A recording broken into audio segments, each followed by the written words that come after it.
Imagine this. You're in the cinema, the lights are out. You come to the screening room, you're squeezing through the rows of chairs so you can get to your seat. You sit comfortably, popcorn smells good, the sound is on, the little curtains slide aside so you can peacefully watch some random car commercial, that Kinder Bueno commercial, for another 15 minutes, until it's finally here. The expected drama, the mystery, the intrigue, the fear of an unknown, the excitement of what's happening next, the sadness, the laughter, the bitterness, the hope, with the fleeting euphoric feeling of the climax, and deserved catharsis right when the movie ends. Then, the music is gone, the screen goes black, and the lights are finally on. After over an hour of being captivated by the story, you look around and realize that all of those emotions I just mentioned, you've experienced all by yourself. That is pretty much an average movie-going experience when you're seeing a Polish movie. An experience I can personally relate to, as it happens to me quite often actually when I decide to check something new that our creators came up with. Unfortunately, I often come across an opinion that this happens simply because Polish movies are boring, uninteresting, nothing happens in them, and they are not worthy of your time. But I strongly disagree with that. The stigma around Polish cinema is very apparent, but also unjustified. In fact, Polish cinema, with its undeniable achievements over the decades, significantly contributed to the development of world cinema. Polish artists and pioneers with their complex approach and their creativity in storytelling are broadly celebrated all around the world, unfortunately not by us, Polish people. But before about that, let's have a look on the screen and go back to 1894. What you can see here are 4 frames from the first ever Polish movie called Ślizgawka w Łazienkach. What's interesting about this movie is that it was made with a machine called pleograph, a cinematographic camera that was used both for recording film material and for its projections.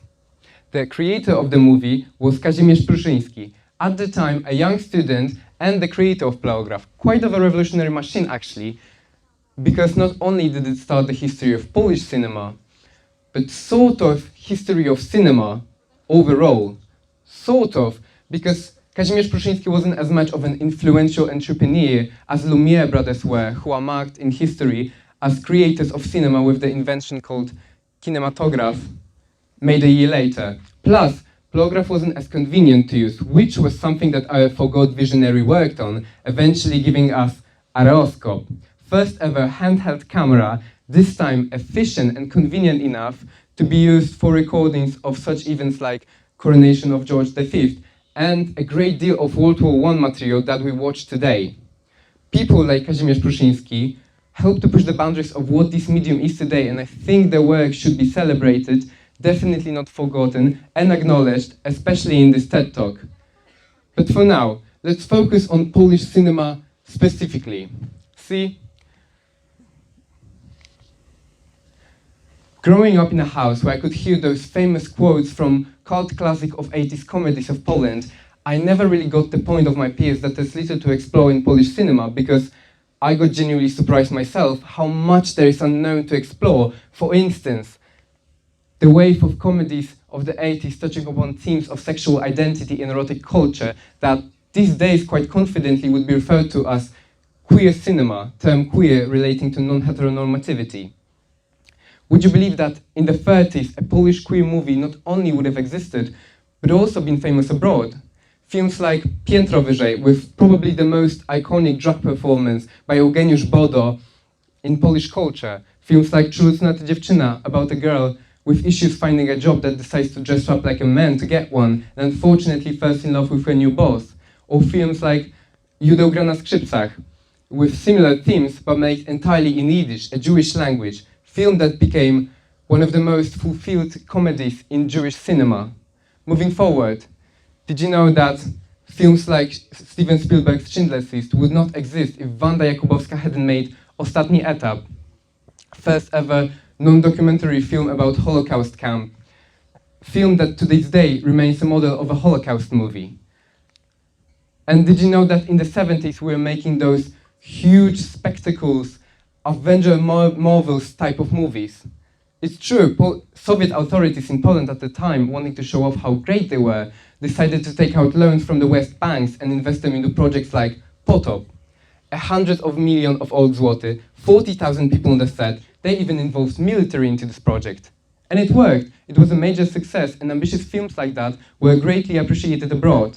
In fact, Jerzy Hoffman's Potop, Andrzej Wajda's Ziemia Obiecana, and Jerzy Anczak's Noce I Dnie were consecutively nominated for formerly known as Best Foreign Language Film at the Oscars.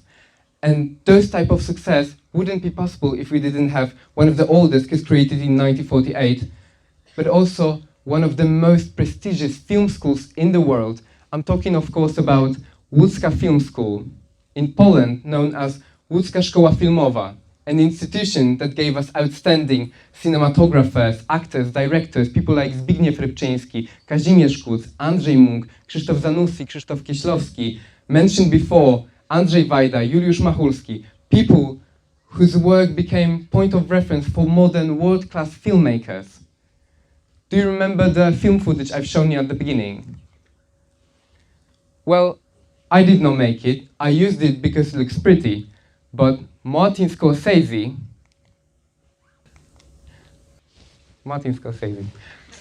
used it to promote his project called Martin Scorsese Presents Masterpieces of Polish Cinema, a cycle of projections at which, well, as it says, Martin Scorsese, one of the most important figures in cinema, presented Polish films all around the world. Do you remember Krzysztof Kieślowski I've mentioned before? He was presenting his movie Red from his famous Three Colors trilogy at the Cannes Festival, arguably the most important film festival in the world, when some director came up to him and said, not direct quote, "You are my master. I've learned cinema while watching your movie, a short film about killing." That guy surprisingly won that year competition with Krzysztof Kieślowski at the Cannes Festival with his little indie film called Pulp Fiction. And that guy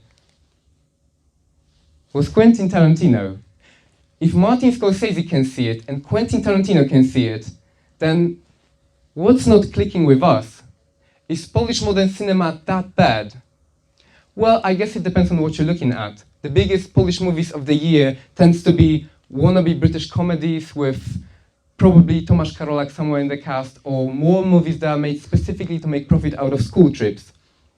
And those movies, well, if people enjoy them, that's fine. There's certainly room for such cinema. But those movies aren't great representation of what Polish cinema is still capable of. Our modern art pieces are still creative and interesting enough to keep being recognized by the Oscars. In 2010, we were nominated 10 times in Best International Feature Film category. We actually won one time in 2014 with Paweł Pawlikowski's Ida. But those movies aren't good enough to be recognized by our national audience. Here are just some of my favorites. From the left top, films about Fatum hunting Zdzisław Beksiński, famous Polish horror painter, and his family. A converted young offender who pretends to be a priest in a small village. A young nun about to take her vows who uncovers her family's secret.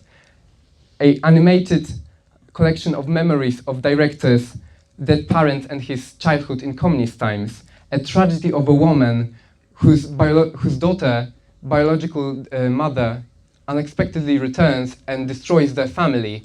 And from this year, a reflection on Polish modern society in rap musical formula, which sounds awful on paper, but it's actually an excellent movie, as all of those movies are. And they are great proof that successors of Wajda or Kieślowski are still around. They're still providing us with new ideas, new perspectives, but they just need to be given a time. All I ask for is not to write Polish cinema off in advance.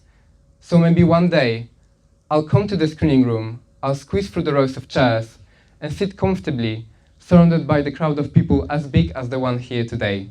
Thank you.